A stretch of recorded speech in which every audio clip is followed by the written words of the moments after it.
Hello, my name is Ember Salveson. I'm currently not teaching and I don't have my own classroom. I'm a dog sitter, so if you hear barking in the background, I apologize. I have had very little, if any, knowledge concerning teaching ELLs. It's been an interesting experience thus far, and I've learned quite a bit. Just sitting in class, observing, substitute teaching every once in a while.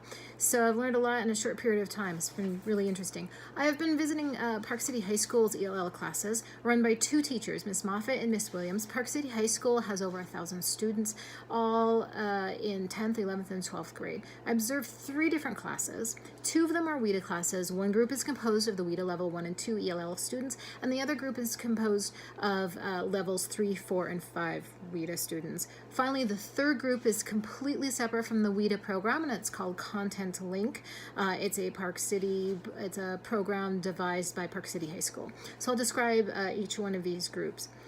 The first group, the WIDA Level 1 and 2, is a beginning English language class, and there are 7 students in this class. 5 are from Mexico, and 2 are from Colombia. These students are all non-native speakers, and they've only been in the U.S. for a short period of time, anywhere from 2 weeks to 2 years. Their English is minimal, and communication is somewhat difficult for some of them, depending how long they've been here, and all of them speak Spanish, and their parents speak Spanish at home. Parental involvement in the parent-teacher conferences is, I consider, pretty good. It's about 50%, but I have nothing to compare it to, so I think it's pretty good. The second group that I've been observing is the WIDA Level 3, 4, and 5. They're combined into one class, and there are 20 of these students in this group. This is a more advanced English-speaking group than the first group, and they're primarily from Mexico. All of the students are, I guess there was one from Spain and a couple from the Philippines as well. All the students are non-native speakers, and most have been in the U.S. for at least a year. Parent-teacher involvement is again at about 50% or so. There's a third group that I observe. It's not associated with WIDA's classes. The EL program is called Content Link, and it's supported by a grant.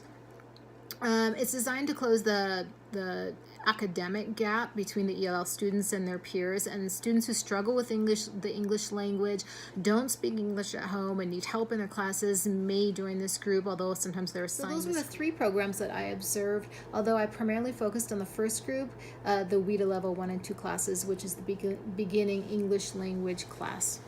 Next, I'll talk about my 2 spoken examples. First, the most common error that I heard when students spoke is the word the, which is pronounced duh with a d, duh, versus a th sound, like this.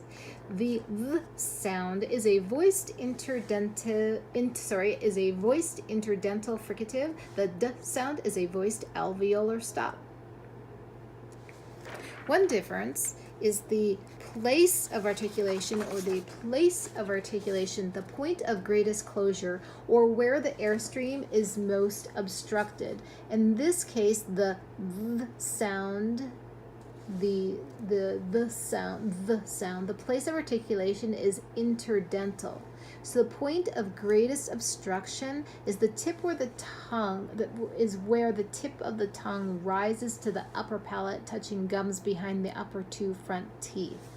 You can see that location right here. These are teeth, and in kind of the purpley area right here, that's the area I'm talking about where the sound is coming from. And in the d sound, the place of articulation is alveolar, meaning the tip of the tongue touches the upper hard palate in the blue section right there.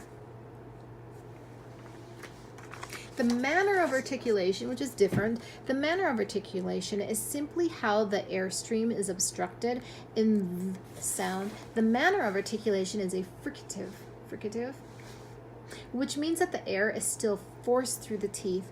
In the d sound, the manner of articulation is a stop, in which the air is basically stopped or blocked. The student was having difficulties with th sound as an interdental fricative and is pronouncing it as a d sound, which is conversely an alveolar stop. when working with one student, I decided to correct the sound by telling him how to pronounce the th sound, by telling him where to place his tongue. He understood this fairly quickly and seemed pretty pleased with himself when he recognized the difference. His issue was solved almost immediately, and I debated on correcting him, but since I was just a sub, but I knew he was studious, I knew he was inquisitive, so I figured he could handle the correction. I didn't do this with the other students or some of the other students because they were more sensitive, I felt. I think I would continue making these decisions based on each individual student's personality.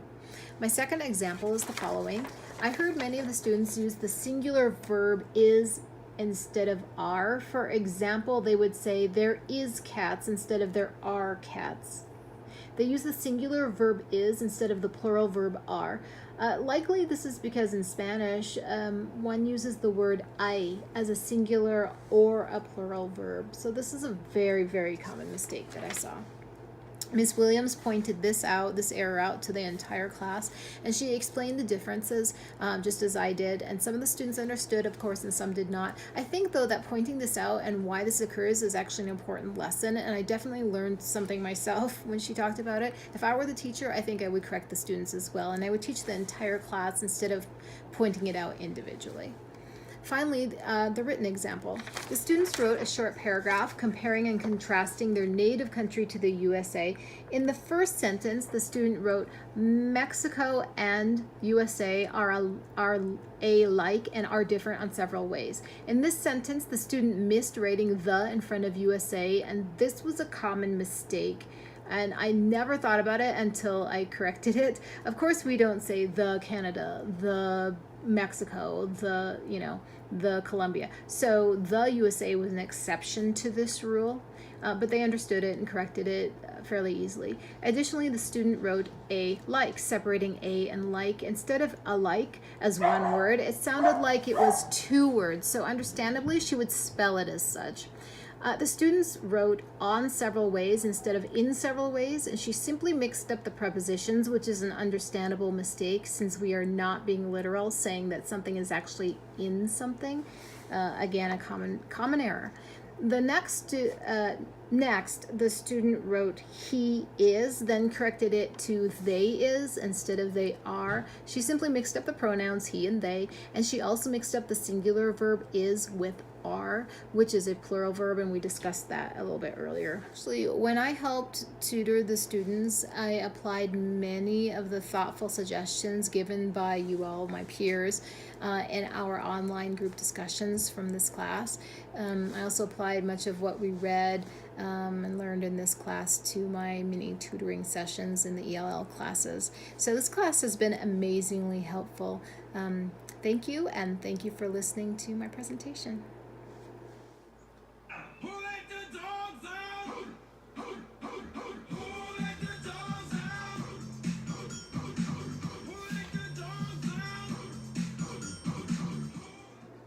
Hi, my name is Ember Salveson, and I am currently not a teacher at I'm a dog sitter. So when I was at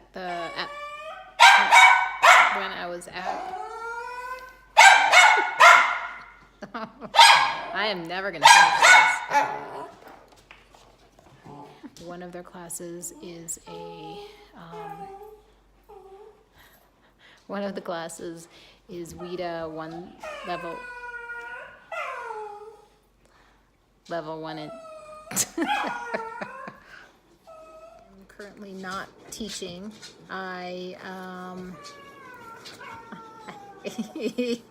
This is Gigi.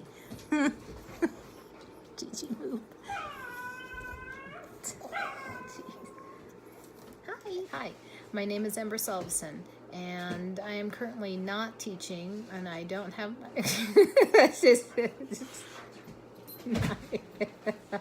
Hi.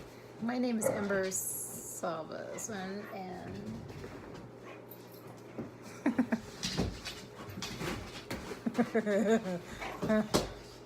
Again.